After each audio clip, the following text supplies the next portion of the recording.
salt. Hello, friends.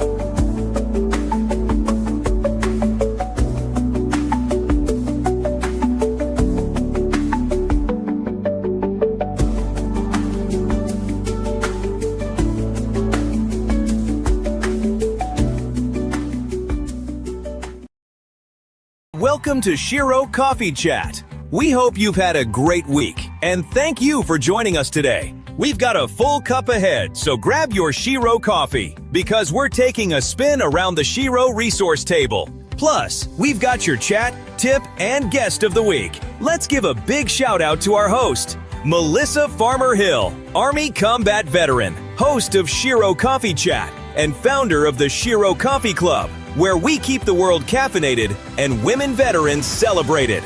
And now, reporting for duty and ready to lead the conversation, Melissa Farmer Hill. Good morning, everyone.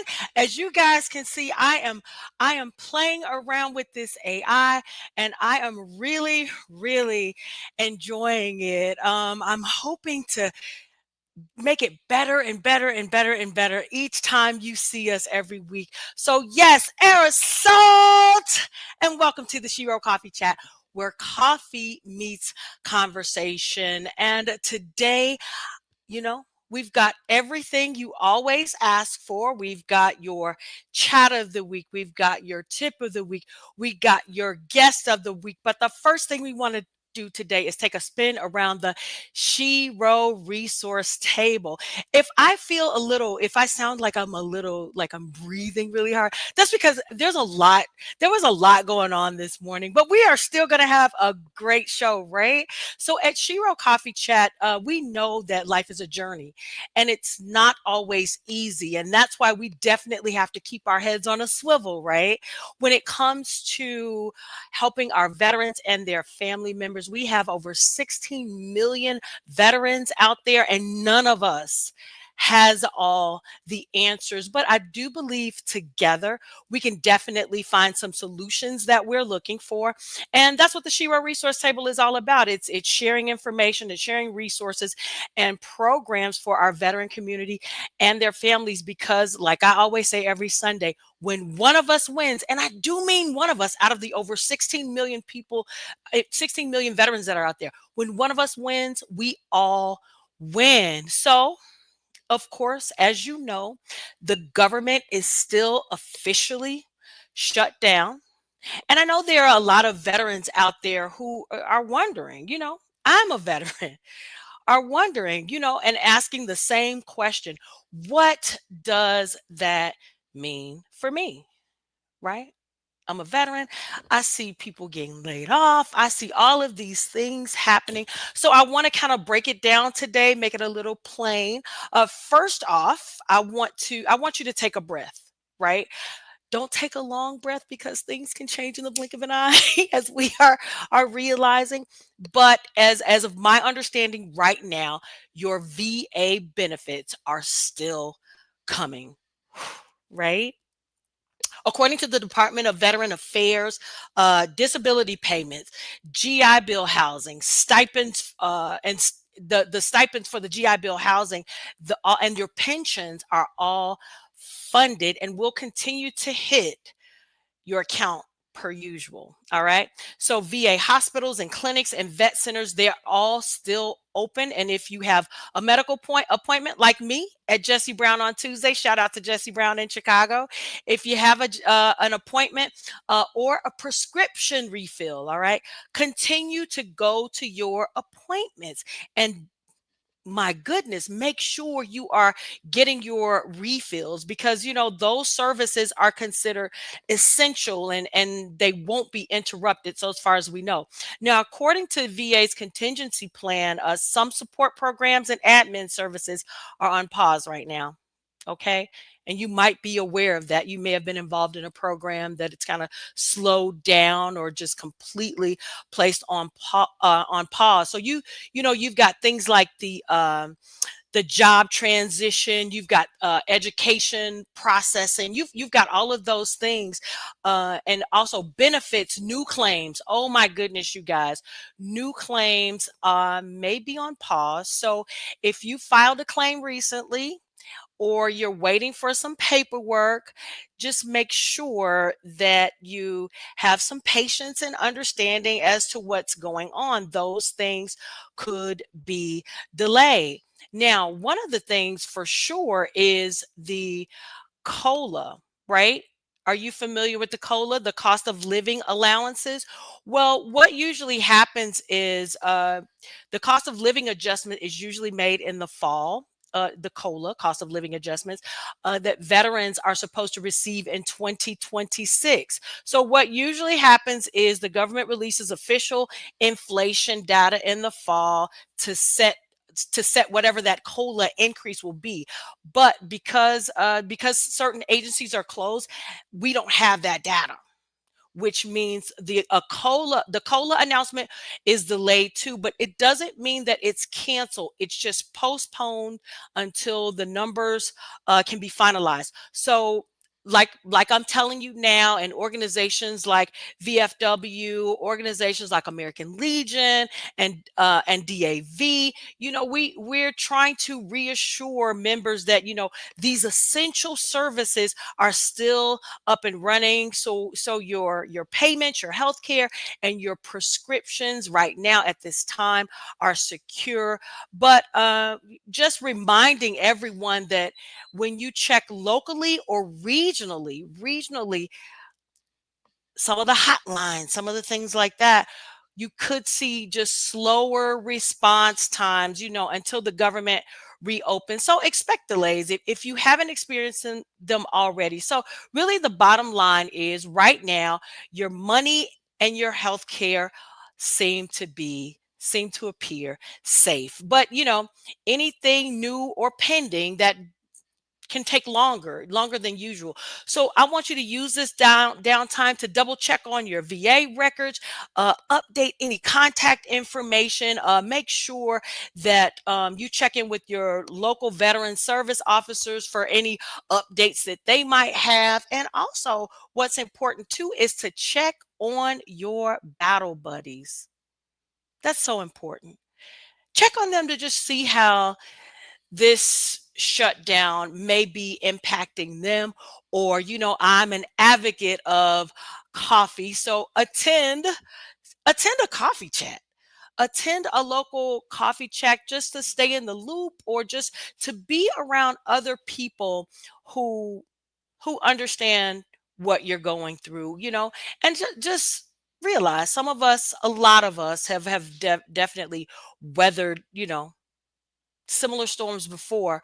So just stay informed, stay patient, and just stay prepared. And then when things reopen, we'll be ready to move forward again. And sometimes I know I'm sitting here saying this and talking to you. It's a lot easier said than done, especially if it impacts you in such a great way. Um, but what I want you to do, if this is impacting you, don't be afraid, or don't be too prideful to admit to someone you trust so you can get help. All right? Get the help you need. That's really what it's all about. So for right now, things are things are okay. Things are okay right now. So we're going to move right into something that's really been heavy, uh, heavy on my mind and close to our hearts. I mean, you can you can see the t-shirt. Yes, October is Cancer Awareness Month, and it's a time where we wear our pink ribbons, we join the walks, and we honor the fighters and survivors, and that thank God that they're alive to share and tell their story, because their strength gives all of us hope. All of us, every single one of us, their stories of survival give us hope, and just reminds us, by it being October also, that early detection really does save lives. But I also want to take a moment for the ones that we've lost, right?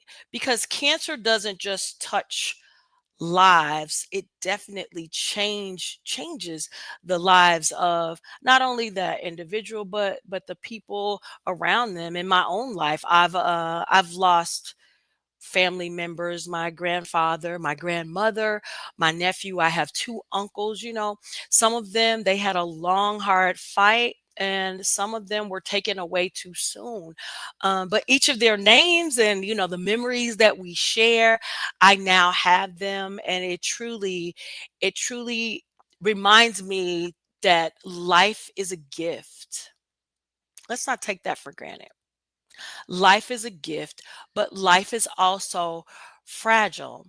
So I'm grateful for October for Cancer Awareness Month because we should be taking care of ourselves.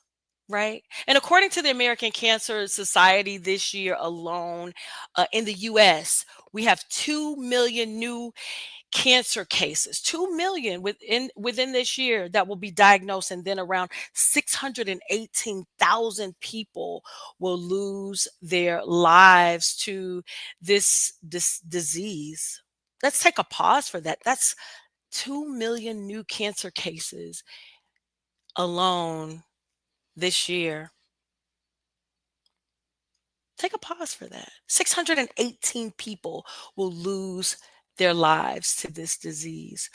And of course, we know that cancer can range from babies all the way up until, however long a person has to live their life. But most cancers are found in people over the age of 50.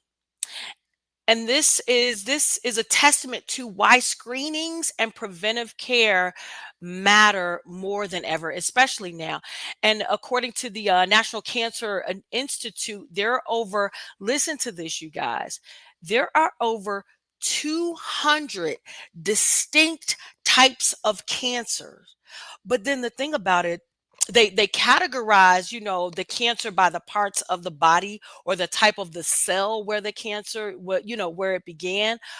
But the other thing that I found really just eye opening was, okay, we've got 200 types of cancers, but there are hundreds of types of cancer groups. These are subtypes. So, for example, there are more than 100 different forms of breast cancer alone, and it depends on the type of cell and the molecular profile. So it's not easy. It's not easy, and that's why research has to be done. And I guess that's why one single cure has been so hard to find. You know how they say fight for the cure? I'm not sure if this no. But you've heard it before, fight for the cure. But it's not easy. And you think it is, but it's not easy to find the cure. And you know, groups and scientists and researchers are really fighting hard. I do believe that there will be a cure. Some people believe there's already a cure. It just depends on what side you look at it. But when we look at just over the news and things like that, and the scientific data, the reports are there. There is not a cure. All right. But the truth is, preventive care, right? Survival rate. There's a 5-year for breast cancer. It's if it's found early, the 5-year survival rate is around 99%.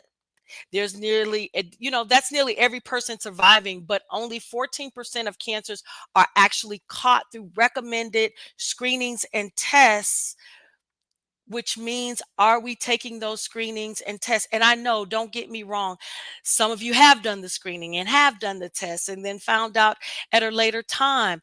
But this is just general information. Um, a lot of people just don't find, they just don't find the cancer until it actually appears. And then it gets, of course, harder to treat. So let's talk about the things we can control, right? And first of all, the first thing we can control is knowing our family history or trying to find out our family history. If cancer runs in your family, don't keep that to yourself. Share that with your doctor so they can tailor your screenings, right? And then, second, follow the screening guidelines. Most women would start mammograms around age 40. If you can do it earlier, why not? And continue every 2 years. Pap smears should begin at 21, and then colon screening start at age 45. If you're a smoker, there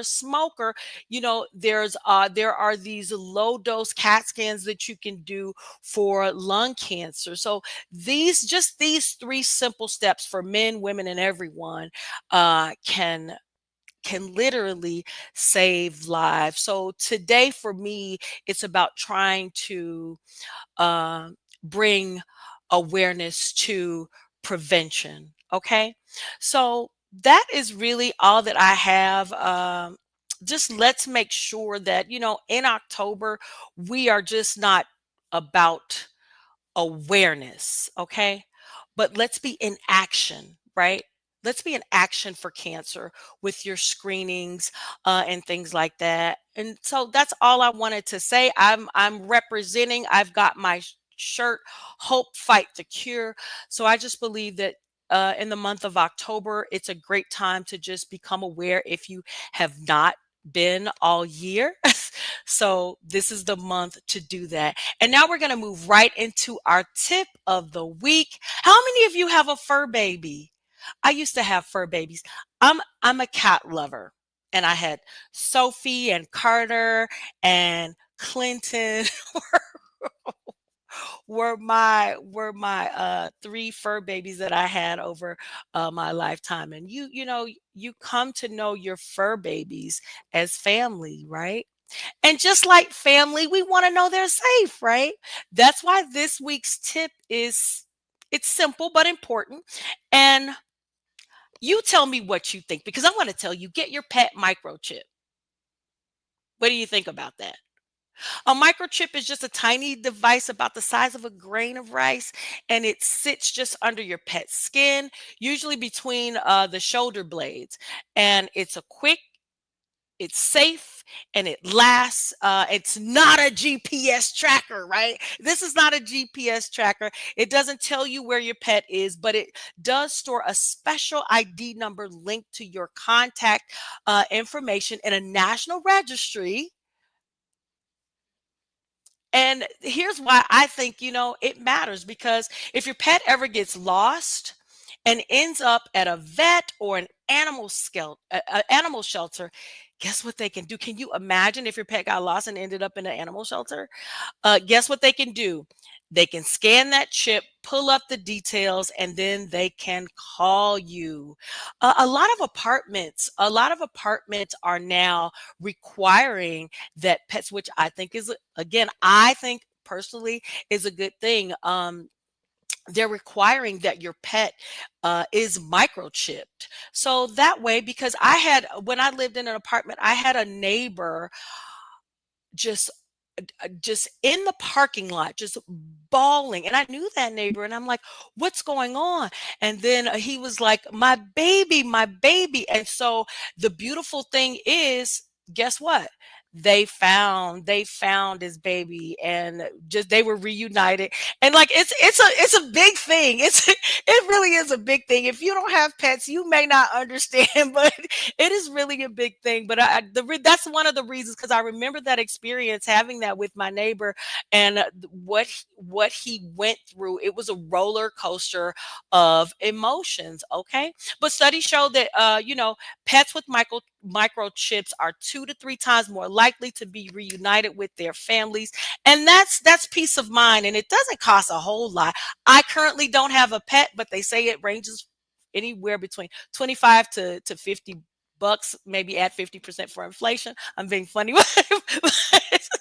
And it takes less than a minute to insert. But just don't forget, most important, the chip only works if your information is up to date. So please, please, please make sure you keep that information up to date. And it's a way to say I love my fur baby. It's a way to just have that peace of mind, like I said earlier. All right, so that's the tip of the week. Consider microchipping if you haven't, guys. Make sure you consider that.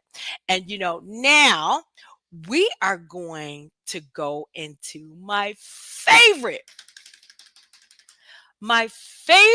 part of the show, you guys. Kate Zenna is a Canadian Academy Award nominated actor who has guest starred in the U.S. network series such as Queer as Folk, The Fosters, Nero Wolf, and Brothers and Sisters. She is also the star of the CBC family drama movie Port Hope. Beyond her acting career, Kate is a dedicated dog rescuer. Oh, so she can tell us a thing or two about this microchipping when she comes on. And the heartbeat behind a powerful film and growing community focused on bringing attention to the mental health challenges facing active duty military members, veterans, and their families. We recently had a screening of her film, you guys. I got to take a drink to that. I hope you have your Shero coffee too. But I was blown away by the screening and all of the info and what it captured in such a small amount of time. But I'm not going to waste any more time. Let's bring on, I am proud to introduce her, Miss Kate Zenna. You're amazing. You need a giant stage in a stadium for your enthusiasm and your passion behind everything you're doing to make the world a better place. You're amazing, Melissa. It's such an honor to be asked to be part of what you are doing for veterans. Kate, I cannot tell you. Now let me just explain to those of you who are watching. I had a guest to cancel. And after I saw the screening, I'm sitting up there I'm like, no, she's busy. She's probably got. So I'm going through all of the things in my head and I'm like, nope, stop. Just ask. It's easy. It's either a yes or a no. And if it's a no, you can move on from that. But I am so blessed to have you on the show.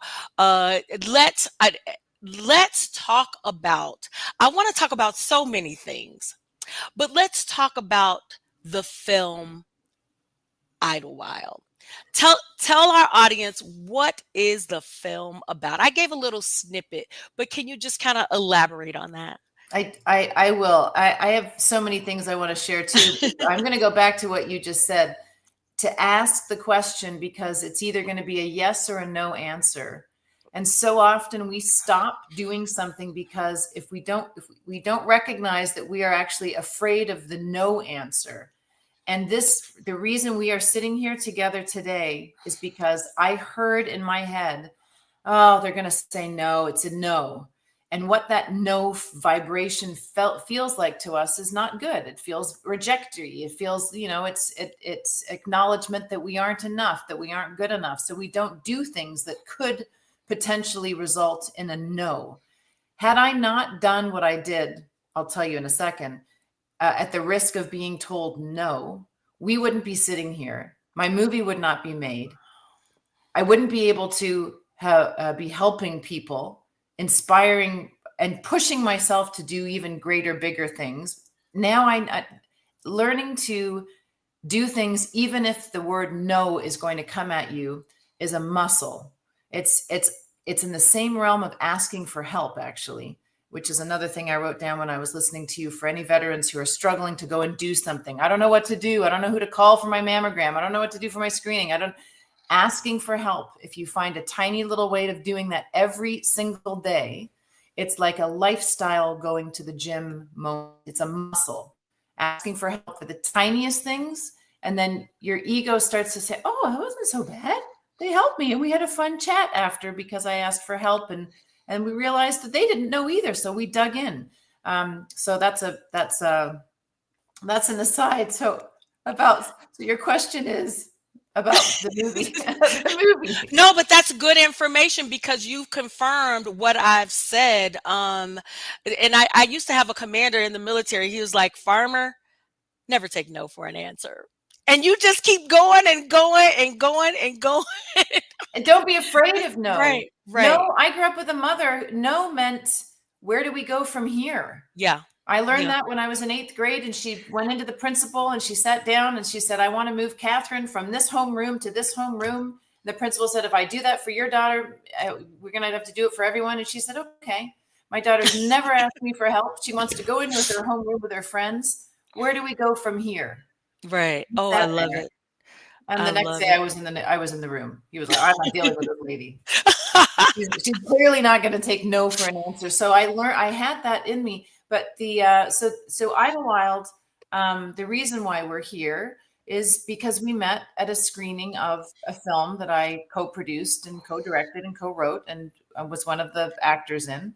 And the making of that came about because about 7 years ago, I was thinking about what am I going to do? I wanted to create a job for myself. As an actor, I'm always at the mercy of other people hiring me, auditioning like a banshee. Like I always say, my job I'm a professional auditioner. Because when people say, what have I seen you in?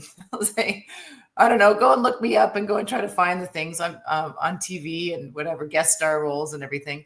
As journey man, woman actors, we are the people who are the guest roles on those shows that you watch. And you don't realize that every person on those TV shows that's just in for one episode, they're feeding their families, they're making a living doing that. And then maybe at some point they get lucky and they get to be one of the regulars on a show. But in the meantime, they have to make a living. So we audition all the time. We mostly don't get things. We sometimes get roles.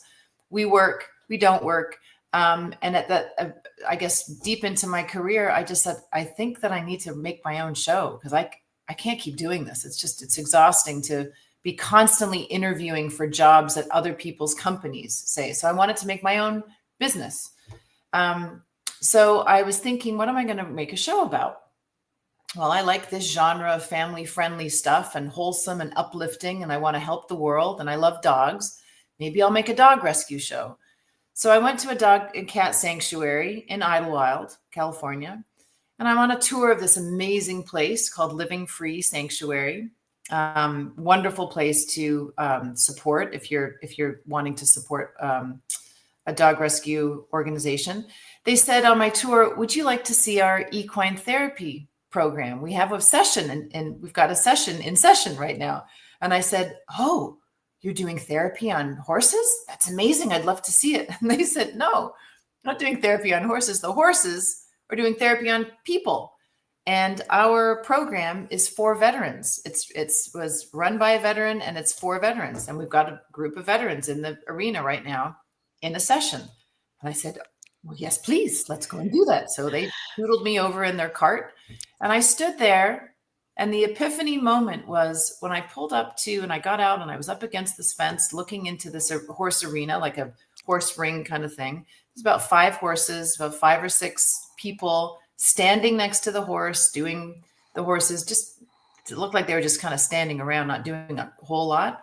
I think maybe they were brushing them.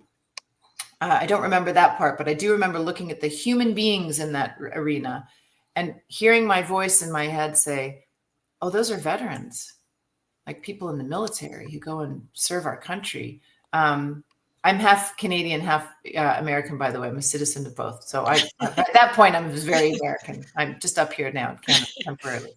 So I'm looking at these people in the arena, and I heard myself say, wow, those people look just like me. If I saw them out in the world at the grocery store, anywhere, I would never think, oh, that's a veteran. And I recognized somehow in that moment that I had this judgment. It was like racial profiling against veterans because it wasn't in my family culture. My dad was in the merchant Navy. We weren't like military family people. So I just had this feeling like I could see that my judgment, my thinking was, why would you serve in the military? Why would you go off to war? Why would you do that? Why?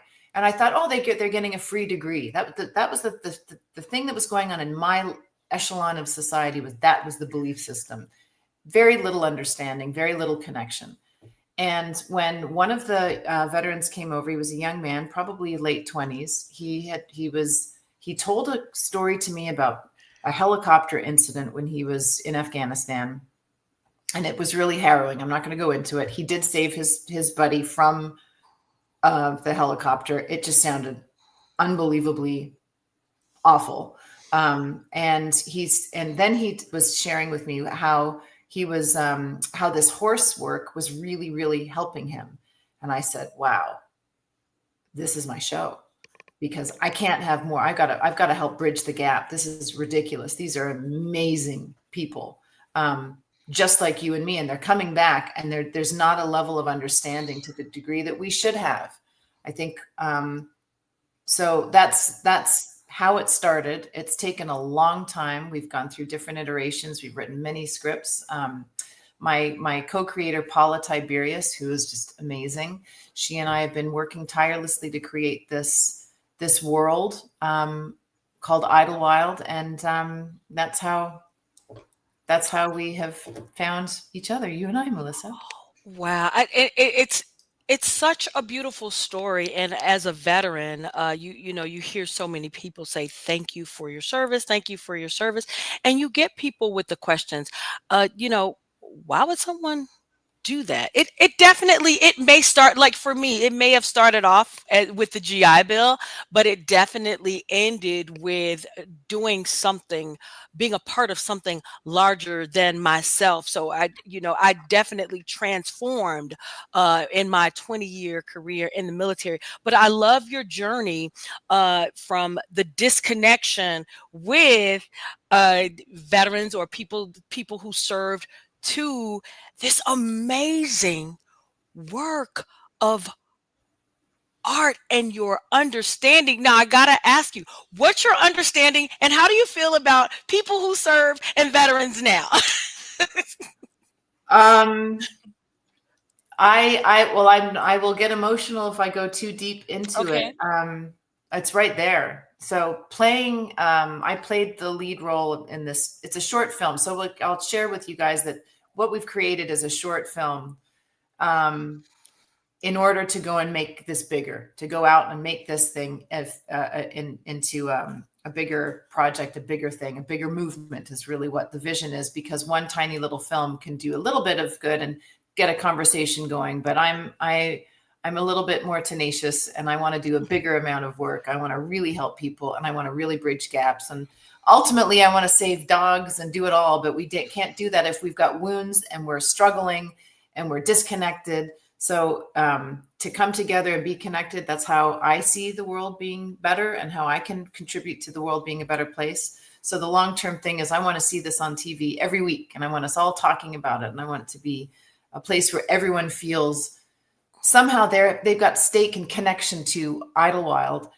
And Idlewild is just this representation of this place where we all can agree that we have hurts and struggles, internal invisible wounds, whether you're a civilian, a caregiver of a veteran, current military serving person, any person. We all have way more in common in that emotional landscape than we think. And so how I feel about veterans now, I understand a tiny bit more, because somehow I channeled something. I think I somehow as an actor dove in and found like this river current of emotional something. It's hard to describe, because when I watch the film, if you guys watch the film, you'll be like, that's you? That doesn't even look like you. When I look at it, you did a great job. I just want to say that. I don't want you to lose your thought your Oh, your well, thank you. I mean, which I find lucky. I am humbled by when people say that, because I just wanted to channel this woman. And this is when I look at you, I know that even my team, and the people who I've created this with who were not veterans. I've got a lot of horse equine therapy advisors. I've got a Christian youth ministry who that does equine therapy for. They don't call it therapy. It's a ministry for Christ, and it's through horses, and it's actually helped lead me in my spiritual journey and my connection with Christ. But so these, all of us have we have this reservoir of emotion that's deep and that's common. So that's all I did when I was diving in to find Casey, to tell her story. It's to tell her emotional and share her emotional anguish. I mean, she is stuck, like, and we've all been in those places, no matter what our background is, where you feel locked in and you just can't get out of it. You've got so much that if you even step a little bit forward, you're just going to burst into tears and just crumble. So what I was going to say is that when I look at you, you look at you. I would not look at you in any job if I was out in the world and think she's a combat veteran. Never, because we have these things from movies and television that feed us into, well, you got to be this tough, macho, butchy woman who's this, and she's out there doing, or she can't do that, or she's whatever we've seen. Those are the imprints in our brain. Yeah. And what I want to show people is that there is no answer. It's gray, gray, gray. There is no one person, there's no one look of what a veteran looks like. And I still fight against it as I make this, move this thing along. Wow. Yeah. And I was going to say what I really like, what you said, because the film, it could be, it's focused on veterans, which is a great thing, but this film is for anyone who just, we have these things that happen in our lives, maybe not the way your character, experienced it, but we have similar things that happen in our lives, and just her journey through that. And another thing you bring attention to is it I might say it wrong. Is it equine therapy? Equine therapy. Yeah. Equine therapy. And I do believe when we had our screening, there were veterans who weren't aware that this is a program that they do have within the VA. There are different programs all over. There's one here in Illinois, and I know you're focused on the one. Is it in California? Well, I'm focused on any of them. They're all over. Right. The Congress released money specifically for equine therapy. It is an approved, validated mode of healing for mental neural pathways. It's so powerful. And there are so many equine therapy ranches all around the country, everyone, that are free for veterans. And we are right now working on a database to share with everyone. This movie is merely a hub to help all of you and civil. I want everyone to be doing equine therapy. Yeah. Because it's a healthy form of connection to get us back to our center. And you know what, Kate, as someone who grew up in the inner city and seeing horses on television and maybe at the Lincoln Park Zoo, at a local zoo or something like that, and never really riding them, this is a shock to me that something could be therapeutic. So I'm definitely interested. I'm definitely going to find out more.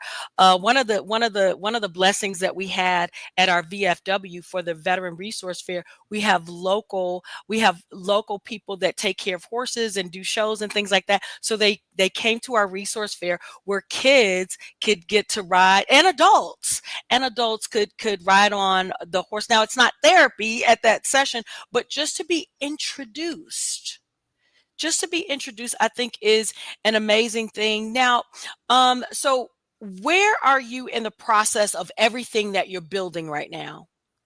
That is a great question. Some days I wake up and think, where am I in this process? Can someone please come and help me? Um, where are we in this process? Right now, we are in the process of putting together the feature film, and in regular and non, that sounds very Hollywood, putting it together. We're raising money. We are deciding where we're going to shoot it, when. We have we're all ready to go. We have the other business elements involved, which are very great, that I won't talk about quite today, just to keep it, not to jinx things, is what I would say. But things are looking really positive. So we've got a couple of things that we are doing because of the way I have decided to go about, and our team. I have an amazing team. Because of the way we have decided to go about making this, at my nudging, because I want this to be an independent production. And independent means that we can maintain as much control as we possibly can. Hollywood is a business. It's a big business. It's corporate. It's what it is. So by doing it the way I want to do it, it's going to allow me to maintain connection to the audience, you guys, as this thing grows and moves. If this was just handed off and we sold it off to go and make a bunch of money, I could have done that years ago. But that's not my focus. My focus is to really see this thing grow long-term into a series, because there's a demand for it. So the demand is, I know the demand is there. The need is there. I feel the need for a show that makes me feel connected and good when I watch it. It's not violent, and there's no drugs, and it's wholesome, but it's deep and it's meaningful and it's cutting to the core and it's connective. So on that note, what I am working on now, what we are working on now is finding the people like yourself and doing these private screenings of the small film. I want to connect person to person with as many people as I want to know you. I want to then know that when I'm doing the series and I'm writing the stories down the road, I've got connection. I can reach out to this initial audience that is growing, because I want to serve you. Through the research, it's been amazing. I've met many caregivers of veterans, so I've heard their side of the story. I've spoken to teens, kids of veterans who are struggling. Hear their side of the story. So as we grow, we're all connected, and I want to hear what it's like to be in these positions in life. So I'm just wanting to meet people and bring you in and stay in touch. So I've given you all of those ways that we're doing that too. Yeah. And so since you've come on the stage, we've been running your Instagram information. We've been running your Facebook information. We want as many people. You guys, I want as many people. Get you a group together. Like Kate said, she wants to be up close and personal. Look, she's here on Shero Coffee Chat. So she definitely wants to be up close and personal.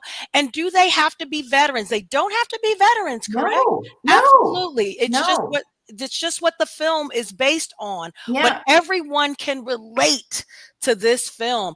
There is her information. If you subscribe to the Shero Coffee Chat website, you're going to see it in our newsletter. Again, you guys, get your team together, get a screening of this film. It is definitely we do it on Zoom, changing. And we do it on Zoom, right? Yep. So and it's on Zoom.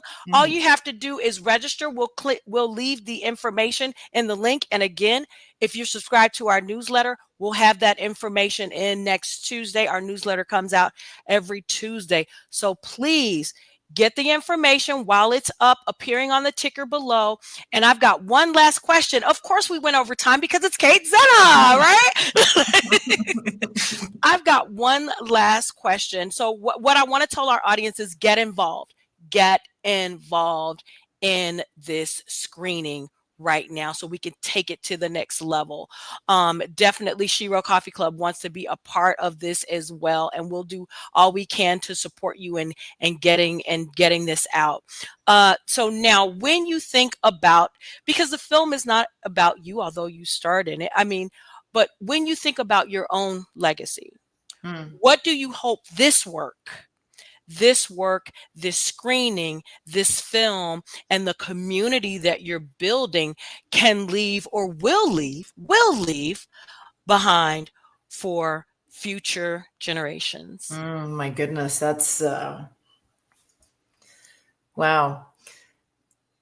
I began this conversation with you, sharing with you why I started it was to create a job for myself, and I'm now in a place where I can recognize that this is a life legacy. This if we do this slowly, steadily, with integrity, authentically, to serve the world, others, this could be a big movement of connection and bridging all kinds of divides. If there's one thing I just see this as being my legacy. I feel that this is my purpose. I found it somehow meandering through being an actor, struggling actor, working hard to create something that's way bigger than myself. If there's one thing that I can look back on, if Idlewild can be what I sense it could be, it's a gathering place. It's a hub for all of people, all of the organizations that are doing great work, to have one central place to hear about each other, to connect, to help each other, no matter where you're from, no matter where your day-to-day is from, because we all have so much more in common than we don't have in common. We all have all kinds of stuff deep inside. So if I can have Idlewild be the thing, the lure, the carrot to bring us all together, and yes, get your pets microchipped.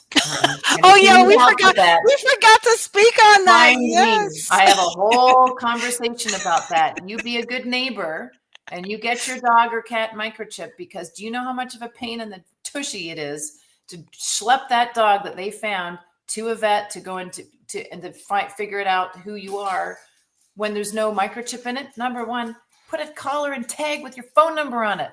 That's the number one thing. Yeah. Don't get me started. We could talk for an hour on microchipping and tagging your dog. All right. Well, ladies and gentlemen, that was Kate Zenna. Kate, thank you so much for pouring into veterans, pouring into society at large. Keep doing what you're doing. And my prayer is that you continue to be blessed by it and it continues to bless others. And as always, you guys, keep your heart strong and your coffee Shero. We will see you next week. Make it a good one. Bye. Bye. Thank you, Melissa. You're welcome. Hey there, thank you so much for hanging out with us on this week's Shero Coffee Chat. Don't forget, smash that subscribe button so you never miss what's coming next. And hey, make sure your weekday begins with Shero Coffee, where we keep the world caffeinated and women veterans celebrated. You can visit us at sherocoffee.com. We'll see you next week right here on Shero Coffee Chat, and have a blessed week.